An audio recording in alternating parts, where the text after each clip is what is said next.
en función de la segunda ley de la termodinámica, ¿ya?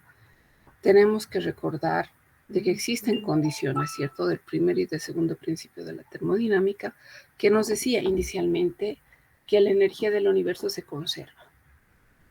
La entropía del universo aumenta en procesos espontáneos o aquellos que se dan de manera natural, ¿cierto? Se va perdiendo energía.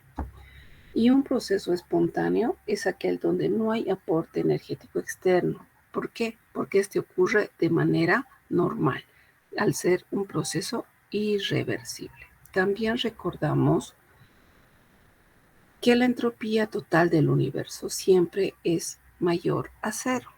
¿Por qué razón?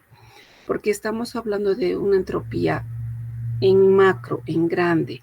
Este universo engloba lo que es la entropía del sistema sumada a la variación de la entropía de los alrededores. Por eso tiende a ser siempre mayor a cero, ¿ya? Ahora, ¿cómo se alcanza el equilibrio de manera espontánea? Esto en un sistema cerrado. Para eso, tenemos que siempre suponer que nuestro alrededor, así como en la realidad, es mucho más grande. Nosotros somos un punto prácticamente en un mar de arena. Por tanto, la transferencia de energía hacia o nuestro sistema no va a modificar la temperatura, ¿sí? Por ende, esta variación de calor o de entropía de los alrededores tiende a ser igual a menos el calor o la entropía del sistema. Lo que nosotros habíamos visto esto como balance de calor, ¿cierto? El calor ganado es igual a menos el calor cedido. Y este calor o la entropía del universo va a tender a ser mayor porque estamos hablando de la entropía del sistema más la variación del calor de los alrededores o variación de entalpía en función de la temperatura. Todo esto siempre va a tender a ser siempre mayor a cero, ¿ya?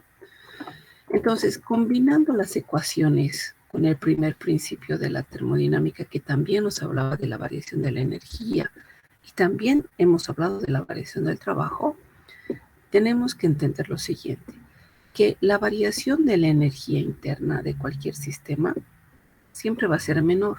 ¿Por qué razón? Porque va a estar frente a la variación de la entropía en función de la temperatura y esto sumado a la variación del trabajo. Es una condición general de los procesos de espontaneidad en sistemas que son cerrados. La entropía en función de la temperatura más el trabajo siempre va a ser mayor a la variación de la energía interna. ¿Queda claro? Sí. Importante también que recordemos, cuando vemos este signo igual, siempre va a corresponder a un sistema cerrado que esté en un equilibrio. Y el signo menor que, en este caso, nos indica que el sistema va a sufrir una transformación de tipo espontáneo. Pero habíamos visto ya el primer criterio de espontaneidad, ¿cierto? Porque cuando hemos hablado de entropía, ya les había hablado de esto de la espontaneidad, de la direccionalidad, ¿recuerdan? Esto cuando se trata de sistemas abiertos, están en función de la entropía, que quede claro. Pero cuando hablamos de sistemas cerrados, ahora vamos a introducir otros dos términos que se llaman energía libre de Gibbs o energía libre de Helmholtz, ¿ya? En sistemas cerrados, Gibbs y Helmholtz. Y en sistemas abiertos, entropía. No se van a olvidar. Pero ¿cuál es la diferencia entre estos dos? Obviamente el que ha creado o abajo, ¿quién ha formulado la fórmula? Uno era Gibbs y el otro era Helmholtz, dos personajes diferentes. En el que Gibbs nos mencionaba que esta energía libre de Gibbs, el cual lleva su nombre, era igual a la entalpía menos la entropía en función de la temperatura. Y Helmholtz ha dicho algo bien parecido. La energía libre de Helmholtz, que la vamos a identificar con F, por no poner H, porque si no nos vamos a confundir con entalpía, era igual a la variación de la energía interna menos la entropía en función de la temperatura. O sea, bien parecido. porque ambos hablaban de variación, ya sea de entalpía o de energía interna. Igual había variación de calor. Entonces, ¿qué es lo que les va a ir diferenciando? El trabajar con una de ellas, porque en ambos casos se trabaja en volúmenes constantes, ¿ya? Solo que el único que trabaja con nuestra realidad es la variación libre de Gibbs, porque estamos trabajando no solo a volumen constante, sino también a presión constante. En cambio, la energía libre de Helmholtz trabaja a temperatura constante y volumen constante. Entonces, existen 4 aspectos básicos del equilibrio, del equilibrio químico. Uno de ellos, primero, es el estado de equilibrio. Y equilibrio nosotros tenemos que pensar en un sistema en el que tanto productos como reactivos se encuentran equilibrados en la misma cantidad. O sea, la composición tanto de reactivos y de productos se mantiene fijo, ¿ya? Pero desde dos tipos de perspectivas, una cualitativa y la otra cuantitativa. La cualitativa, al existir ese equilibrio de productos y reactivos, va a hacer que exista un equilibrio dinámico, primeramente. Ahora, siempre cuando existe equilibrio químico, los sistemas evolucionan espontáneamente. Cualquiera. Ustedes agarran, o hace unos momentos seguramente han agarrado un poquito de agua, azúcar, café, han mezclado todo eso para hacer una pequeña solución, una taza de café, y han perturbado ese sistema. Si ahorita alguno de ustedes sigue con la tacita de café delante de ustedes o a medio terminar, van a ver que todavía ese movimiento ya no existe, porque ya todo está en equilibrio. O sigue dando vueltas, no, ya está en equilibrio. Las propiedades del estado de equilibrio son las mismas independientemente de la dirección con las que se alcanza. Ahora, el equilibrio desde el punto de vista en este caso desde una perspectiva cuantitativa, respeta lo que es la ley de acción de las masas, que nos dice A más B es igual a C más D. No hay dónde perderse. Pero tenemos que, para esto, buscar una constante, porque obviamente ahorita esto está en equilibrio. A más B es igual a C más D. Pero para yo poder buscar un equilibrio o una constante, tengo que hacer lo siguiente. Los que son productos van a ir como numerador y los que son reactivos van a ir como denominador. Pero cada uno de ellos elevado a su exponente geométrico. Eso se respeta, ¿no? En nuestro caso sería el número de moles, ¿sí? Entonces, vamos a darle una definición a lo que es equilibrio químico. Primero, es una reacción que nunca llega a concretarse porque puede producirse en ambos sentidos. Y en ambos sentidos me refiero a esta flecha, ¿sí? Producto que es reactivo es igual a producto, pero estos productos pueden volver a ser reactivos en ambos sentidos. Ahora, cuando las concentraciones de cada sustancia que intervienen, ya sea productos o químicos, es la misma, se equilibra llegando a un equilibrio químico. Ya, eso es equilibrio químico en definición. Pero, ¿influirá la concentración de reactantes? Sí. La concentración de reactantes, a diferencia de los productos, llega a influir porque producen el efecto sobre la ocurrencia o no de una reacción. Ejemplo, biológicamente, si hablamos del transporte de oxígeno encargado por la hemoglobina, va a depender siempre de la presión del primero, en este caso del oxígeno, si es alta o baja. ¿Quién apoya eso? ¿Es cierto esto lo que pasa biológicamente? La función de la hemoglobina es transportar oxígeno, ¿cierto? Pero va a depender de la presión para el transporte de oxígeno. Les pongo 2 ejemplos. Personas que viven en la ciudad del Alto. Sabemos que el Alto es una de las ciudades más altas, ¿cierto? ¿Qué va a pasar con estas personas a nivel de la presión? ¿Transportan hemoglobina o transportan oxígeno a sus células de manera normal?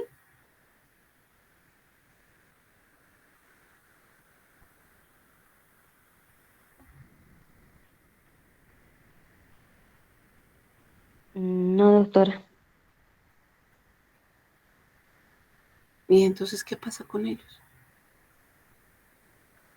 Si les ponemos versus una persona que vive a nivel del mar.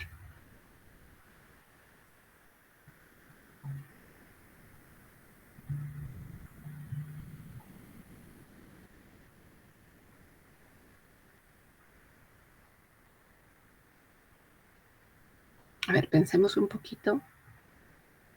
La concentración del reactante. Estamos hablando del oxígeno versus presión.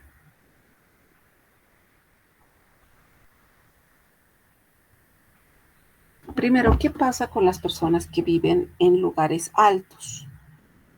Obviamente la presión o el cuerpo se adecua a esos lugares y tienen presión alta. ¿Sí o no?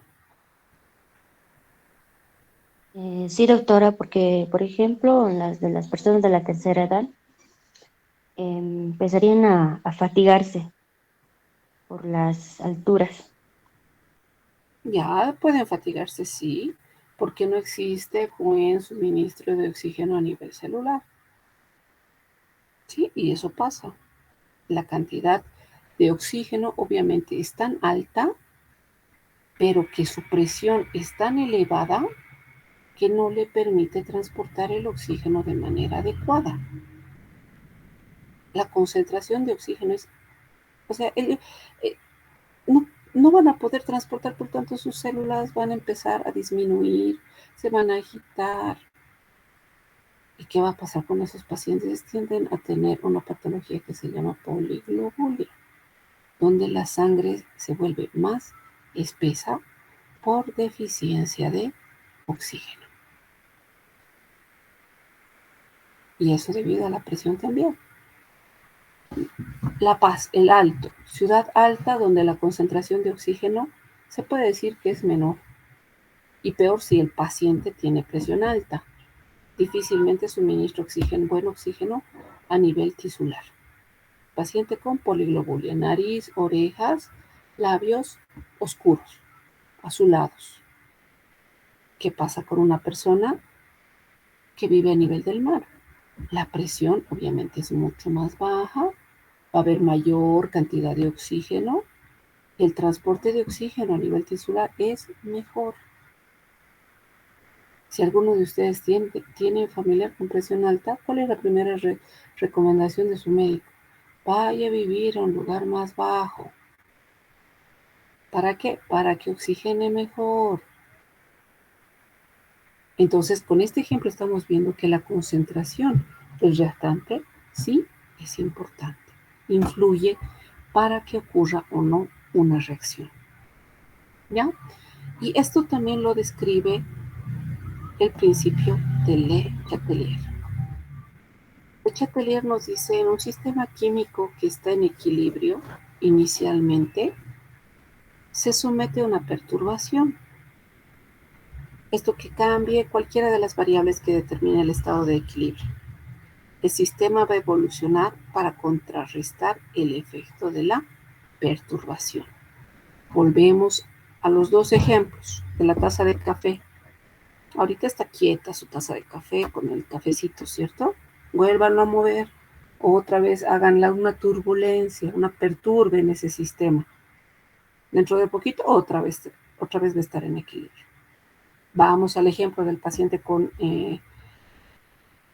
que tenía presión alta y que tenía poco oxígeno en sangre. El médico le dice, vaya a vivir a un lugar bajito.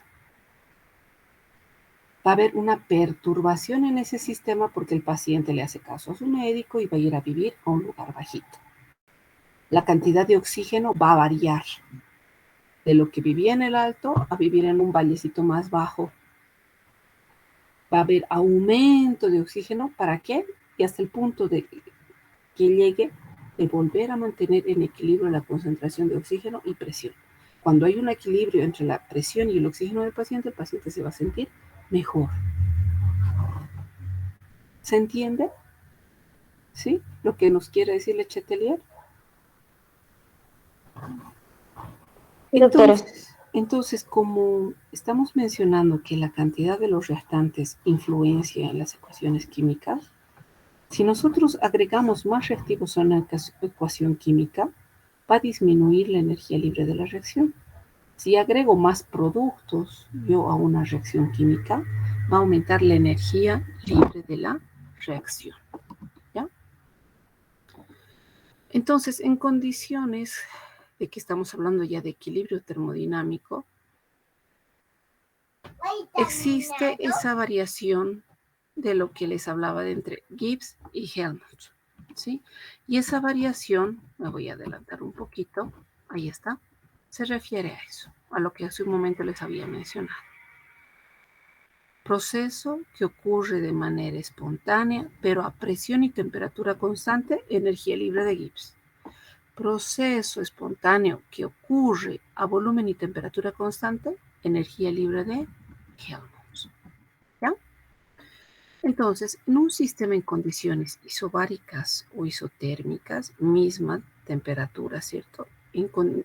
Estamos hablando de sistemas cerrados, vamos a utilizar siempre el término de energía libre de Gibbs, porque vamos a trabajar a presión y temperatura constantes, ¿ya?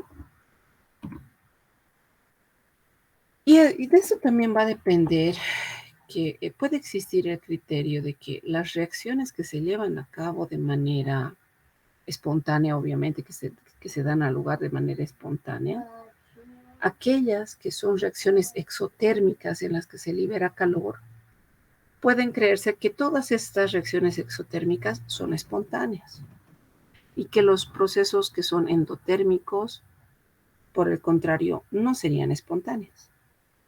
Pero existe el otro criterio también, que sí hay reacciones que son endotérmicas, que se producen de manera espontánea, y procesos que son exotérmicos, que no se dan de manera espontánea. ¿Sí? Existen los dos lados. Entonces, para esto hay una condición también. Cuando se trabaja a presión y temperatura constante, los procesos que son espontáneos son determinados por la variación libre de Gibbs, que tiene que ser siempre menor a cero. Proceso espontáneo menor a cero.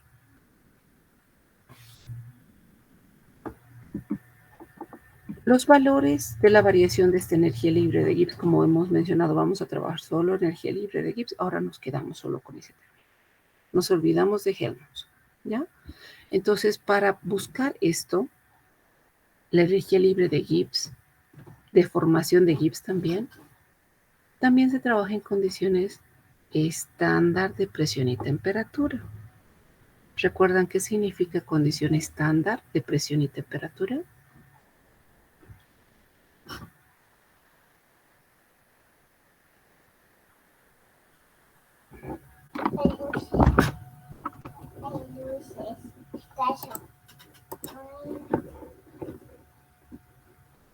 Estamos 17 personas. ¿Qué significa condiciones estándar de presión y temperatura? Presión en la atmósfera y temperatura 25 grados Celsius. Bien, bien, nena, no tengan miedo de responder, por favor. No me hagan ir a ver quiénes están para preguntar de manera directa, ¿ya? Entonces, de la misma manera que habíamos visto para variación de entalpía, variación de entropía, variación de calor específico, ahora también para la variación de la energía libre de Gibbs en condiciones estándar de presión y temperatura, se saca de la misma manera. Productos menos reactivos, pero influenciados obviamente cada uno de ellos por la cantidad de moles que tiene cada elemento. ¿Ya? Ejemplo, nos dice calcular la variación de energía libre estándar de Gibbs para la formación de 2 moles de amoníaco a partir de sus elementos, nitrógeno gaseoso e hidrógeno gaseoso. Nos dan la energía libre de Gibbs de formación de cada uno de ellos, nitrógeno 0, hidrógeno 0 y del amoníaco 16.3. Hacemos, en este caso, ¿cuál sería el producto? Esto, ¿cierto? Fíjense a la flecha, reactivos, producto. Producto 2, que son 2 moles por la variación de energía libre de Gibbs, 16.4 negativo. ¿Sí? Todo eso menos la sumatoria de los reactivos. 1 por 0, porque 0 la energía libre de Gibbs del nitrógeno, y más 3 multiplicado por 0 del hidrógeno. Tenemos una variación libre de Gibbs de reacción estándar de menos 32.8 kilojoules. Eso ya sabemos sacar, ¿sí? Entonces, esos menos 32.8 kilojoules nos está informando que el amoníaco se va a formar obviamente a partir de sus elementos a presión y temperatura constante. Este proceso va a ser de manera espontánea. ¿Por qué? Nitrógeno gaseoso o hidrógeno gaseoso siempre nos va a dar amoníaco. Eso es un proceso que ocurre de manera espontánea. ¿Y qué también me está diciendo que es espontáneo? ¿Recuerdan? Variación de energía libre de Gibbs menor a 0 es un proceso espontáneo. ¿Cuánto es menos 32.8? ¿Es igual, mayor o menor a 0?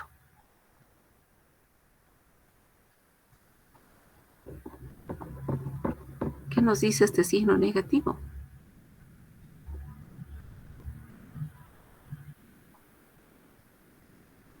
No quiero pensar que han dejado cámaras solamente prendidas y que están haciendo otra cosa de verdad.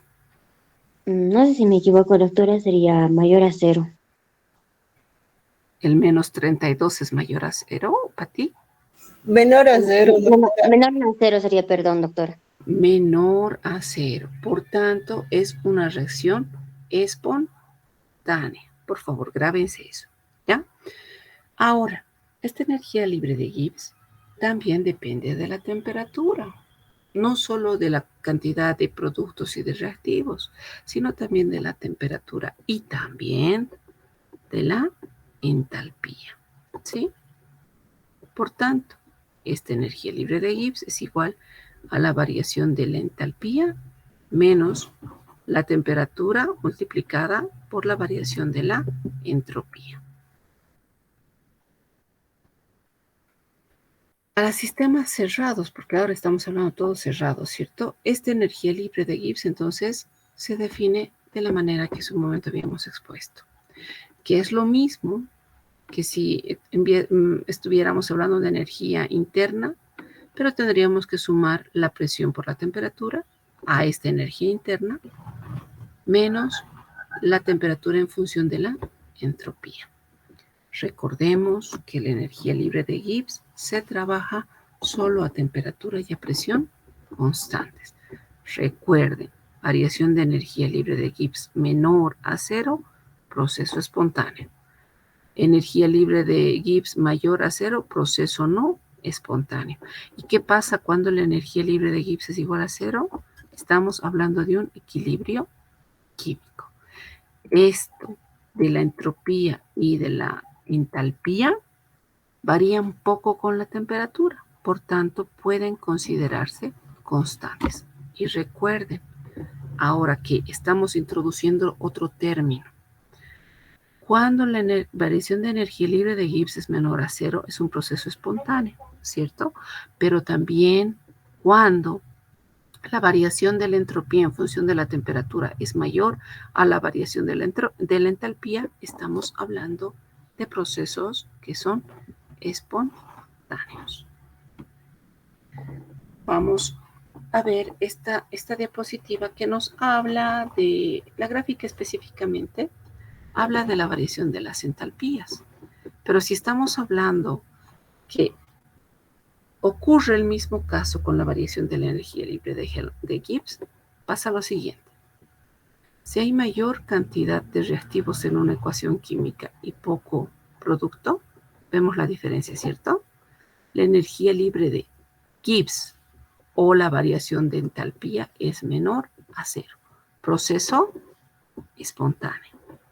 Cuando existe un equilibrio entre la cantidad de reactivos y de productos, la variación de la energía libre de Gibbs y la variación de la entalpía es igual a 0. ¿Y qué pasa cuando la cantidad de productos es más alta que la cantidad de reactivos?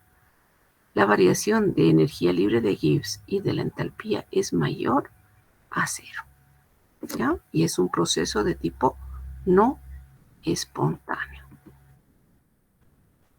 Otra función de estado, al igual que la variación de la entalpía, de la entropía y las unidades en las que vamos a trabajar la energía libre de Gibbs, es joules.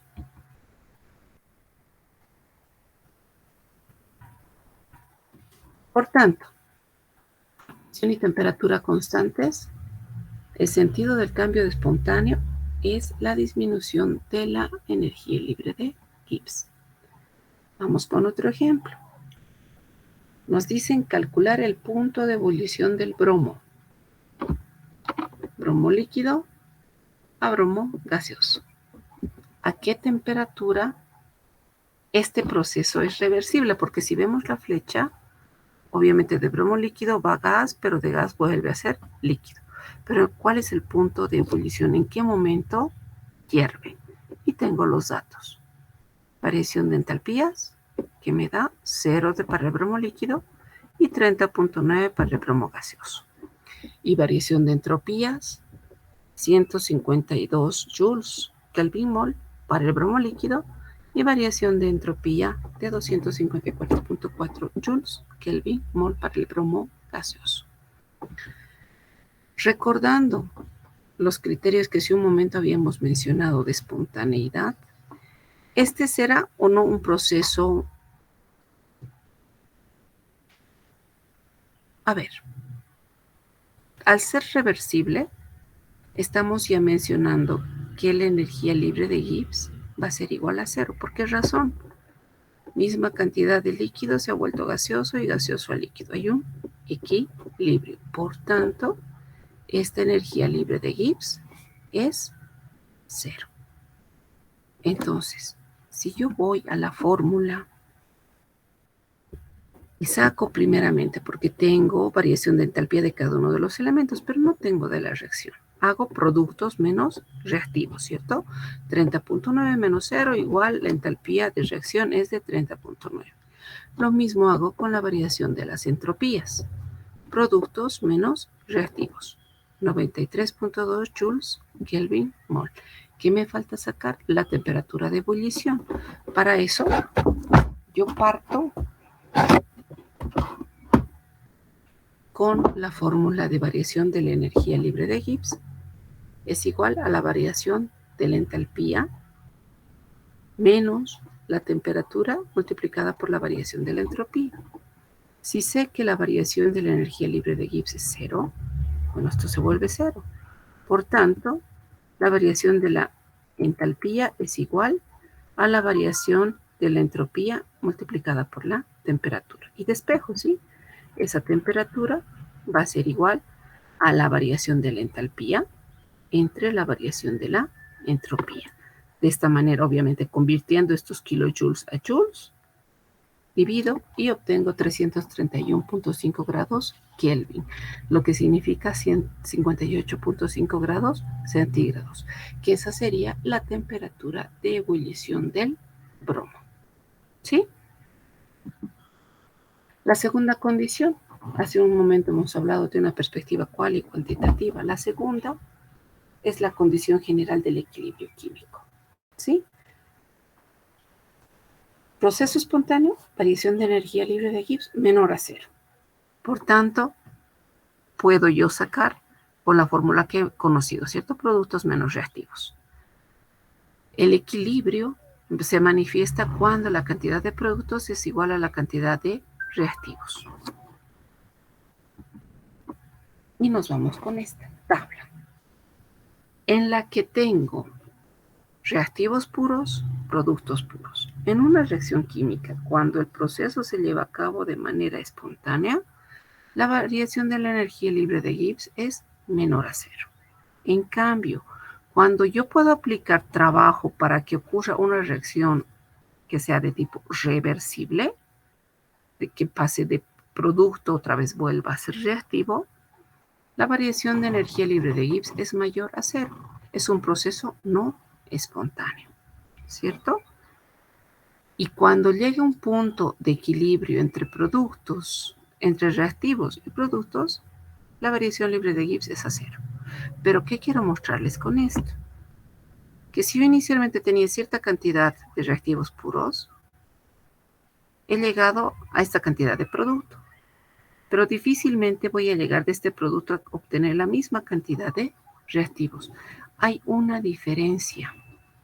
Esa diferencia la vamos a llamar también variación de energía libre de Gibbs estándar. Diferencia entre productos y reactivos. ¿Ya? Existen condiciones para esto también. ¿Sí? ¿Por qué razón?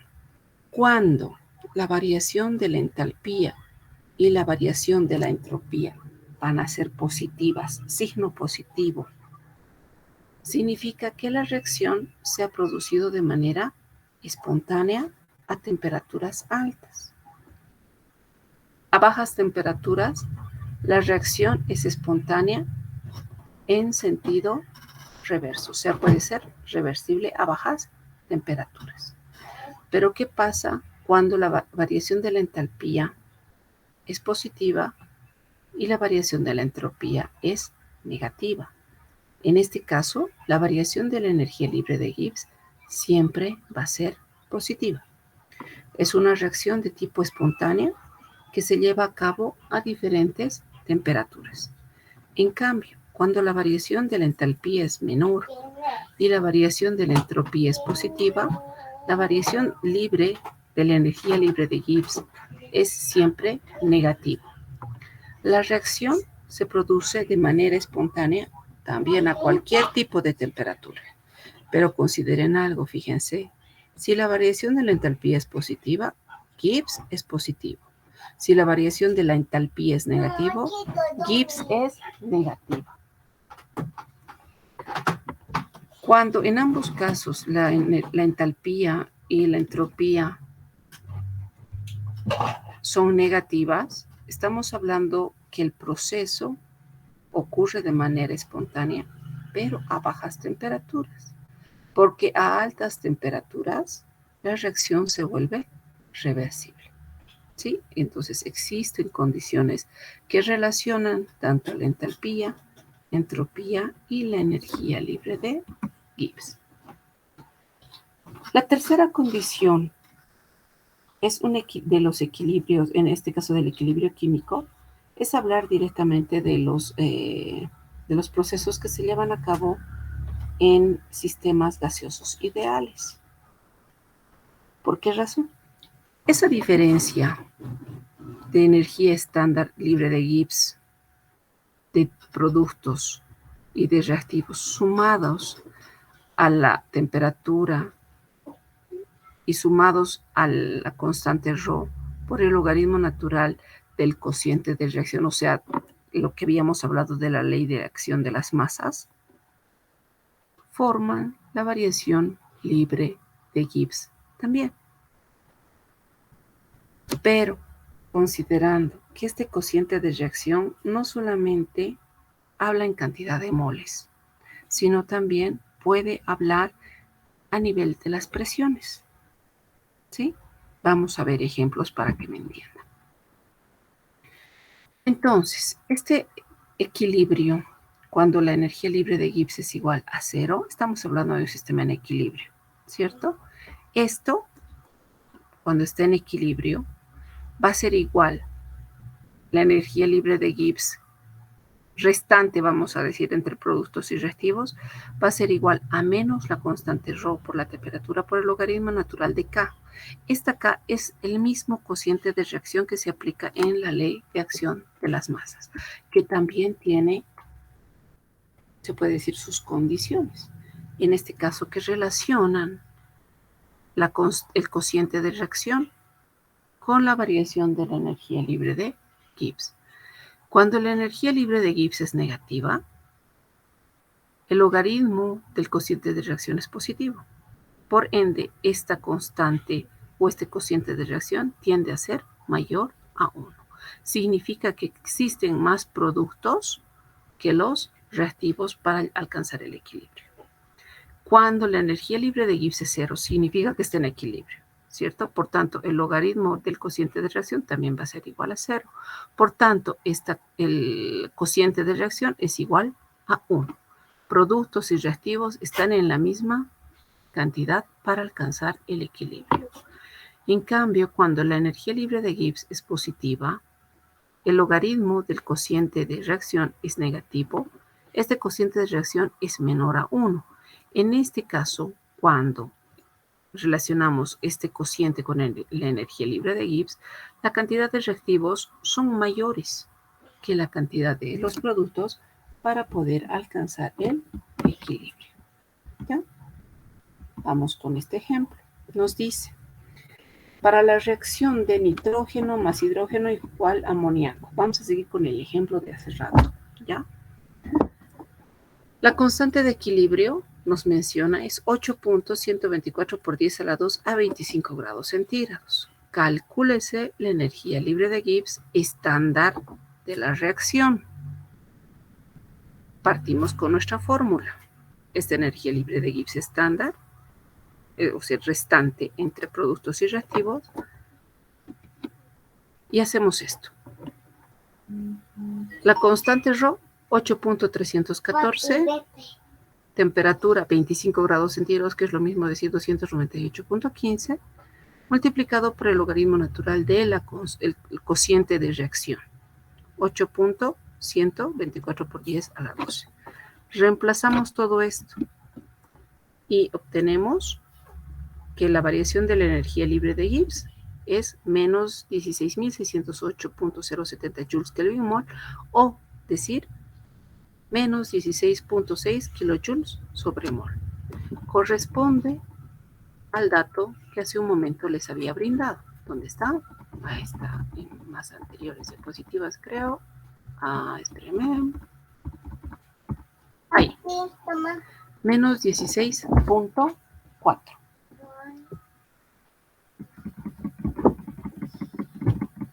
Volvemos.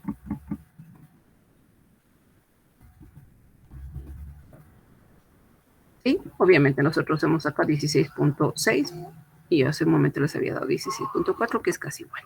¿Ya? Ahora, tenemos otro ejemplo. Seguimos con la misma ecuación de nitrógeno, hidrógeno igual a amoníaco. Ahora nos dice, calcúlese la constante de equilibrio de la siguiente reacción. Sabiendo que la variación de la energía libre de Gibbs del amoníaco es menos 16.6 kilojoules sobre mol, lo que hace un momento habíamos obtenido. Del nitrógeno e hidrógeno es 0, ¿cierto? Entonces, primero vamos a sacar productos menos reactivos, porque para obtener esta constante de equilibrio, yo necesito saber cuánto es esto, la diferencia entre productos y reactivos, la variación de la energía libre de Gibbs entre productos y reactivos. Por tanto, hacemos lo que ya sabemos hacer. En este caso, igualamos la ecuación, producto 2 veces 16.6 menos 0, que es el nitrógeno, más 3 por 0, que es el hidrógeno. Variación de la energía libre de Gibbs estándar es de menos 33.6, ¿sí? O 33.200 joules sobre mol. Segundo, tengo que obtener esto. Por tanto, si reemplazo 33.200, que es la energía libre de Gibbs, menos la constante ρ, 8.314 joules, tenemos que utilizar términos de joules, no tenemos más, multiplicado por la temperatura 298, un punto 15 me faltó aquí, multiplicado por el logaritmo del cociente de reacción. Si hacemos este cálculo, obtenemos que este logaritmo natural del cociente de reacción o esa constante de equilibrio es 13.4. Si hacemos en la calculadora el logaritmo inverso, es de esa constante de equilibrio es 660.003.224, sin unidades. ¿Ya? Ahora, nos ponemos el otro caso. Hace un momento les había mencionado que no solamente vamos a trabajar con cantidad de moles, que también esto está en función Más que todo, la ley de acción de las masas entre productos y reactivos puede estar en función de las presiones. Cuando eso pase, se va a llamar constante de equilibrio termodinámica en función de la presión. También es adimensional, ¿ya? En todo caso, la fórmula se mantiene tal como la habíamos visto. Solamente ese cociente de reacción en función de la presión va a estar presiones, por si acaso, de los productos, pero dividido entre la presión estándar. Dividido, obviamente, cada uno de ellos elevado al coeficiente estequiométrico. Y eso dividido entre los reactivos, presiones de los reactivos, dividido cada uno de ellos entre la presión estándar, pero al mismo tiempo elevados a su coeficiente estequiométrico. ¿Sí? Si vamos a despejar ahora esta constante de equilibrio en función de la presión, eso va a ser igual al exponente de menos la variación de la energía libre de Gibbs dividido entre la constante ρ por la temperatura. Las consecuencias, bien parecidas. Si la variación libre de Gibbs es, en este caso, mayor a 0, esta constante de equilibrio termodinámico en función de la presión va a ser menor a 1. Y pasa al contrario. Si la energía libre de Gibbs es menor a 0, estamos hablando en casos espontáneos, esta constante de equilibrio termodinámica en función de la presión va a ser mayor a 1. Por tanto, no solamente la energía libre de Gibbs, sino también la constante de equilibrio en función de la presión van a depender de la temperatura. Y vamos a hacer un ejercicio con presiones ahora, ¿sí? Vamos a usar la misma ecuación. Nitrógeno más hidrógeno igual amoníaco.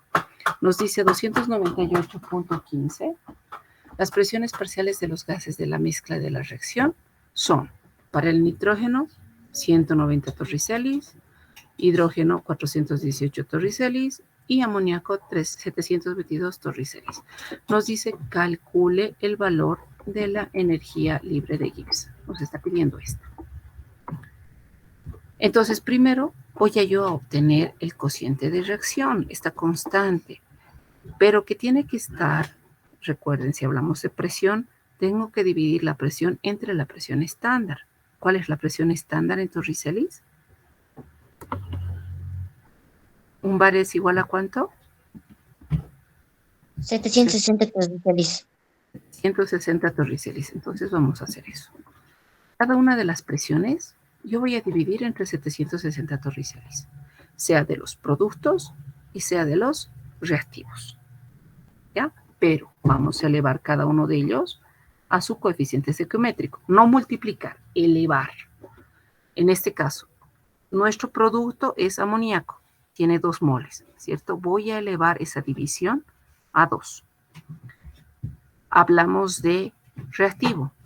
Nitrógeno 190 torricelis dividido entre 760, que es el estándar, elevado a 1.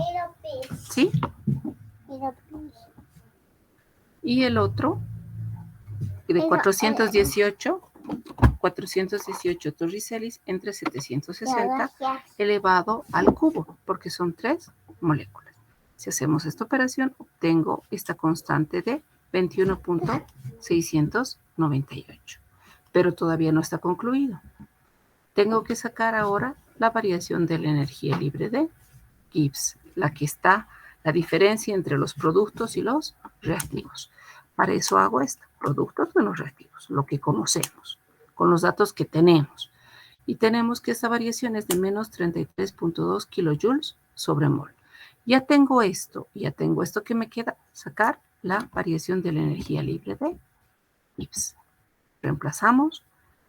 Tengo la variación libre de estándar relacionando productos menos reactivos más la constante ρ por la temperatura y por el logaritmo natural de la constante que hace un momento he sacado. Obtenemos que la variación libre de Gibbs es de menos 25.572.125. ¿Qué me dice esto? Debido a que el valor es negativo, la reacción ocurre de manera espontánea. ¿Sí? ¿Queda claro, chicos? Por hoy vamos a ver solamente esto. El siguiente viernes he quedado con Noelita, que también vamos a tener una clase virtual. Y miren, son 19 personas. No sé qué van a hacer para el examen. ¿Ya? El siguiente viernes vamos a hacer más ejercicios aplicados a energía libre de Gibbs y vamos a hacer ejercicios de equilibrio químico. Les sugiero, Noelita, por favor, diles a tus compañeros que participen, porque siempre pongo ejercicios de equilibrio químico al examen. Porfita, ¿ya? Ya, muñequita, gracias. Y de todas maneras, yo quería agradecerles a toditos, pero agradezco a los 19 que están, ¿sí? Nos hemos acreditado, de verdad, gracias por la comprensión, por el apoyo que han tenido, por haber venido a las capacitaciones, por haber respondido, por haberse portado de maravilla, de verdad. Estén seguros que esta acreditación, en vez de servirme más a mí, les va a servir más a ustedes, chicos. De verdad, gracias y también felicidades. Logramos nuestro cometido. Nos vemos la siguiente semana. ¿Sí? Cuídense. Bendiciones a todos. Hasta luego, doctora. Chao, Dayel. Nos vemos. Saludos, doctora. Chao, chao. Diles chao, hija. Chao. Chao a todos, diles. Hasta luego, doctora, y agradecimientos a usted por haber caminado tanto tiempo en el tema de la acreditación también. Es Porque un sin deber. usted Es no un deber. hubiéramos acreditado. Muchas gracias. Gracias. Gracias por tus palabras, Alejandrita. Te agradezco. Un cariño enorme a